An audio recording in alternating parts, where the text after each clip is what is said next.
Hello my YouTube family. Episode के start में हम देखते हैं जिया क्यांग वही फोटोज लेकर चैंगफेंग के सामने आती है और फेंकती है गुस्से से, जिसे देखकर वो शॉक्ड हो जाता है और वो उससे कहती है कि तुम आखिर यहाँ क्या कर रहे हो, तुम क्यों आए हो। फिर वो उसको कहता है कि तुम कहाँ से आ रही हो, तो वो कहती है ये बात तुम्हारी जाना जरूरी नहीं है, ये बताओ तुम्हारी वजह से मैं बेड आ रही हूँ ना, तुम सच बताओ तुमने ऐसा क्यों किया।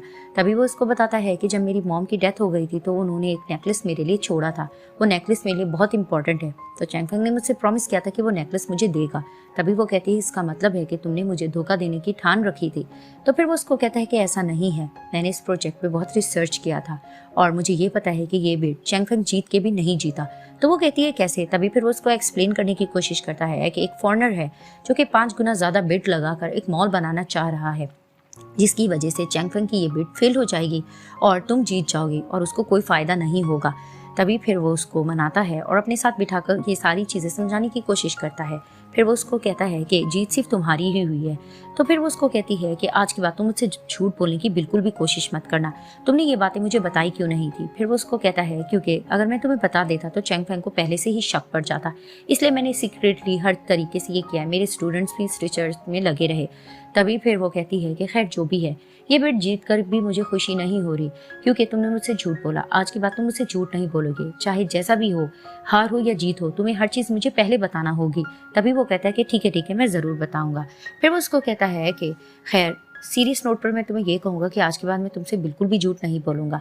फिर वो उसको कहती है कि मर्द हमेशा से झूठ ही बोलता है। खैर मुझे ऐसा लग रहा है कि हमारा रिलेशन बहुत लॉन्ग टर्म तक जाएगा। और वो अंदर चली जाती है, वो पीछे से उसको देखने लगता है। फिर दिखाया जाता है कि जिया क्यांग के भाई को कोई इन्फॉर्म कर रहा होता है कि बाइंडिंग प्रोजेक्ट फेल हो गया है। तो वो कहता है कि हाँ मुझे ऑलरेडी इसके बारे में पता चल गया है, गु चेंगजी सबके साथ खेल रहा था। सीन शिफ्ट होता है, गु चेंगजी अपने भाई का वेट कर रहा होता है। तो चैंगफेंग जैसे आता है, गु चेंगजी उसको कहता है कि तुमने जो मुझे कहा था मैंने कर दिखाया, तुम अपना प्रॉमिस पूरा करो।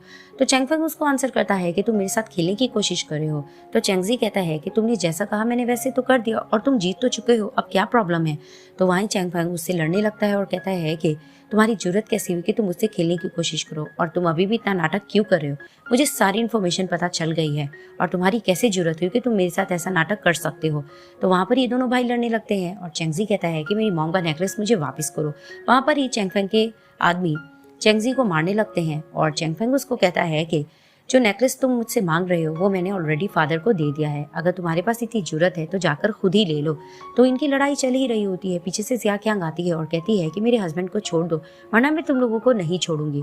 तो चैंगफेंग अपने बंदों को इशारा करता है कि जाकर इसको भी मारो। अब वो उसको मारने के लिए आ रहे होते हैं तो भागकर गु चेंगजी आता है और अपनी वाइफ को बचाता है और खुद ही वो मार खा जाता है। इधर से दिखाया जाता है जैसे ये लोग घर वापस आते हैं तो जिया क्यांग बहुत वरीड हो रही होती है और कहती है कि चैंगफेंग की जरूरत कैसी हुई, उसने ये सब क्यों किया। तो वहाँ पर ही चेंगजी कहता है कि तुम मेरी बहुत ब्रेव वाइफ हो। तो वो उसको कहती है कि तुम तो बस कर दो, आज तुमने भी मेरी जान बचाई थी। खैर ये बताओ कि तुम अपने भाई से मिलने के लिए आज क्यों गए थे। फिर वो उसको बताता है कि मैं अपनी मॉम का नेकलेस लेने के लिए उससे गया था, उसने मुझसे प्रॉमिस किया था लेकिन मुझे नहीं पता था कि वो मुझे एंड टाइम पर धोखा दे देगा। तभी फिर उसको कहती है खैर उसके साथ बुरा ही होगा, तुम ऐसा करो अपनी शर्ट उतारो। तो वो हैरानगी से इसको देखता है। तभी वो कहती है कि हाँ सोचो मत जल्दी उतारो। तो फिर वो कहता है कि मैं आखिर क्यों उतारूं। तो फिर वो उसको कहती है कि जाहिर सी बात है मैंने तुम्हें मेडिसिन लगानी है, तुम शर्ट नहीं उतारोगे तो मैं कैसे लगाऊंगी। तो जैसे ही वो अपनी शर्ट उतारता है तो ये इसके जख्म पर मेडिसिन लगाने लगती है। अब जिस तरह से लगा रही होती है तो चेंगजी इसकी तरफ देख रहा होता है और इसको बहुत ज़्यादा इस पर प्यार आ रहा होता है। तो वहाँ पर ही जिया क्यांग भी इसकी तरफ देखने लगती है। तो दोनों एक दूसरे को देख रहे होते हैं, दोनों के दिल में कुछ कुछ हो रहा होता है और दोनों एक दूसरे के थोड़ा करीब चले जाते हैं। सीन शिफ्ट होता है, चैंगफेंग सुबह के टाइम पर अपनी करवट चेंज करता है तो उसको फील होता है कि उसके साथ कोई लेटा होता है। तो वहाँ पर ही दिखाते हैं कि जिया क्यांग भी अपनी करवट चेंज करती है। तो जैसे ही दोनों की आंख खुलती है एक दूसरे को देखते हैं, वहाँ पर ही वो चीख कर बैठ जाते हैं। तो जिया क्यांग उसको कहती है कि हमें इस तरह से नहीं प्रिटेंड करना चाहिए, वैसे तो लीगली हम लोग कपल हैं। तभी फिर वो उसको कहता है कि खैर मैं नीचे ब्रेकफास्ट बनाने जा रहा हूँ, तुम भी नीचे आ जाना। तभी फिर वो उसके ऊपर आती है और उसको कहती है कि नहीं तुम्हारे जख्म अभी भी ठीक नहीं हुए, तो आज ऐसा करती हूँ कि मैं जाकर ब्रेकफास्ट बनाऊंगी तो तुम खाना। तो दिखाते हैं कि वो मज़े का ब्रेकफास्ट बनाती है। तो जैसे ही चेंगजी आता है तो वो कहता है कि ये सब तुमने अकेले बनाए? तो वो कहती है हाँ, चलो तुम ट्राई करो। तो वो उससे पूछी जा रही होती है कि मैंने कैसा बनाया। वो कहता है हाँ, अच्छा बना है। काफ़ी कुछ खाने के बाद वो कहता है मैं टॉयलेट जा रहा हूँ। जैसे ही वो जाता है वो जाकर वॉमिट कर देता है और इसको फील हो जाता है कि इसने कुछ अच्छा नहीं बनाया। जैसे ही चेंगजी वापस आता है और कहता है कि चलो फिर से स्टार्ट करते हैं, तो फिर उसको टोक देती है कि जब तुम्हें ये सब कुछ पसंद नहीं आया और ये अच्छा नहीं बना तो तुम ज़बरदस्ती क्यों खा रहे हो। फिर वो उसको कहता है कि नहीं नहीं, मेरी वाइफ ने जो बनाया है। तो वो मुस्कुराने लग जाती है।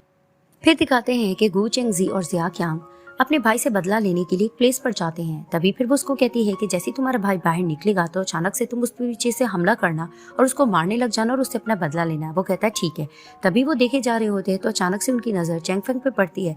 तो वो कहती है कि देखो वो बाहर आ रहा है। जैसे ही वो आता है तो दिखाते हैं कि उसके शूज़ में कुछ फंस जाता है। वो निकालने की कोशिश कर रहा होता है। पीछे से ये दोनों जाते हैं, उसके मुंह पे कपड़ा डाल के ढक देते हैं और मारने लग जाते हैं कि तुम्हारी जरूरत कैसी हुई कि तुमने उस दिन हम पे हाथ उठाया। तभी फिर वो चिल्ला रहा होता है कि ये तुम लोग क्या कर रहे हो। तो अचानक से जिया क्यांग कहती है कि रुको चेंगजी, ये आवाज़ तो सुनी सुनी लग रही है। जैसे ही वो लोग कपड़ा हटाते हैं तो दिखाते हैं कि शीजी होता है। तो ये लोग चौंक जाते हैं। तो शीजी कहते हैं तुम लोग ये सब क्या कर रहे हो? आज मैं मीटिंग के लिए आया था कैजुअल कपड़े पहनकर, तो तुम लोग ये मेरे साथ सलूक करोगे? तभी वो कहती है अगर मीटिंग थी तुमने मुझे क्यों नहीं बताया? तो शीजी कहता है कि मेरी मोबाइल की बैटरी लो थी तो मैं कैसे बताता। तो वहाँ पर ही गू चेंगजी इसको कहता है कि चलो हम यहाँ से जाना चाहिए, आज हमें हार मान लेनी चाहिए। तो वहीं जिया क्यांग कहती है कि नहीं, मेरी डिक्शनरी में हार नहीं देखी हुई, मैं तुम्हारे भाई से बदला लेके रहूंगी। तो वो उसको वहां से लेकर चला जाता है। सीन शिफ्ट होता है। दिखाते हैं कि टेरेस पर यांगफेंग खड़ी होती है। तो पीछे से गू चेंगजी जाता है और उसे कहता है कि क्या हुआ, तुम अपसेट क्यों खड़ी हो? तभी वो बताती है कि मुझे जॉब से फायर कर दिया गया है। तभी वो कहता है कि ये कैसे हो सकता है, क्या जिया क्यांग ने भी तुम्हें निकाल दिया है? कोई मिसअंडरस्टैंडिंग होगी, मैं जाके बात करता हूँ। तो फिर वो उसको कहती कि नहीं, तुम्हें जाने की जरूरत नहीं, मेरी वजह से तुम्हें भी शर्मिंदगी होगी, तो तुम इस बात को छोड़ दो। तभी फिर वो कहता है कि मैं तुम्हारे लिए कर क्या सकता हूँ। फिर वो कहती है कि इसके बारे में मैंने फिलहाल सोचा नहीं है, लेकिन अगर मुझे कुछ समझ आएगा तो मैं तुम्हें जरूर परेशान करूंगी। फिर दिखाते हैं कि गू चेंगजी ऑफिस जाने के लिए ड्रेस सेलेक्ट करवा रहा होता है और जिया क्यांग उसकी सिलेक्शन कर रही होती है। जैसे उसको ड्रेस पसंद आता है तो वो सिलेक्ट कर लेती है। तो दिखाया जाता है कि कंपनी में मीटिंग चल रही होती है। तो जिया क्यांग जैसे ही एंटर करती है वो फाइल्स रखकर लास्ट प्रोजेक्ट को लेकर बुराई करने लगती है। तो चेयरमैन उससे क्वेश्चन करता है कि आप चाहती क्या हैं। तो वो कहती है कि मैं चाहती हूँ कि जिया ग्रुप और गू ग्रुप मिलकर इकट्ठे प्रोजेक्ट पर काम करें। कोई भी प्रॉफिट लॉस हो तो दोनों को बराबर का होना चाहिए और हर चीज़ इकट्ठे मिलकर करें। तो वहाँ पर ही चैंगफेंग इस बात से डिसएग्री करता है और कहता है कि ये कोई जिया ग्रुप नहीं है, ये गू ग्रुप है, ये किसी आउटसाइडर को इन्वॉल्व नहीं करता। तो वहाँ पर ही जिया क्यांग कम इन कहती है। तो दिखाते हैं कि पीछे से गू चेंगजी आता है। तो जैसे ही वो एंटर करता है चैंगफेंग उसको देखकर शॉक्ड होता है और कहते हैं तुम यहाँ क्या कर रहे हो। तो वहाँ पर ही ये कहने लग जाता है कि मेरा सरनेम भी गू चेंगजी ही है और वैसे भी मैं कोई आउटसाइडर नहीं हूँ। तो चेयरमैन अनाउंस कर देते हैं कि अब से इस ग्रुप को गू चेंगजी भी ज्वाइन करेगा और यहाँ का वाइस प्रेसिडेंट बन के रहेगा। तो वहाँ पर ही चैंगफेंग कहता है कि नहीं, मैं इस चीज़ से डिसएग्री करता हूँ, वैसे भी ये बच्चा है, इसको नॉलेज नहीं है। तो वहाँ पर ही जिया क्यांग कहती है कि इसे बहुत ज़्यादा नॉलेज है, तुम्हें नहीं पता, तुमसे तो ज़्यादा है। तो वो गुस्से से उसको जवाब देने लगता है। तो चेयरमैन कहते हैं कि फैमिली मैटर्स को साइड पर रखा जाए, ये बिजनेस मैटर है। तभी फिर वो कहता है कि अब से ये यही ज्वाइन करेगा। तो वहाँ पर ही जिया क्यांग कहती है कि गू चेंगजी का रूम तैयार किया जाए और वो भी ज्वाइन करके इनके साथ बैठ जाता है। अब चैंगफेंग बैठकर यही सोच रहा होता है कि जैसे ही गू चेंगजी की डाइवोर्स हो जाएगी तो जिया क्यांग इसको बिल्कुल भी सपोर्ट नहीं करेगी।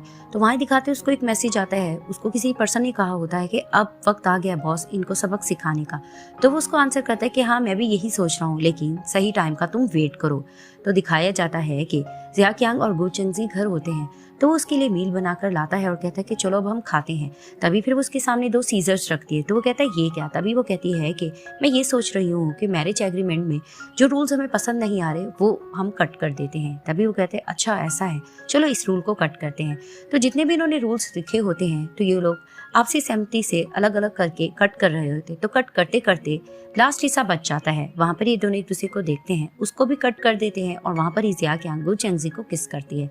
तो दिखाते हैं कि जैसे वो इसको किस करके हटती है तो गू चेंगजी भी इसकी तरफ बढ़ता है और इसको किस किए जा रहा होता है। तो दिखाया जा रहा होता है कि घर के हर हिस्से में, कभी बाहर तो कभी किचन में, कभी रूम में, हर जगह ये लोग बैठकर ऑफिस में किस किए जा रहे होते हैं।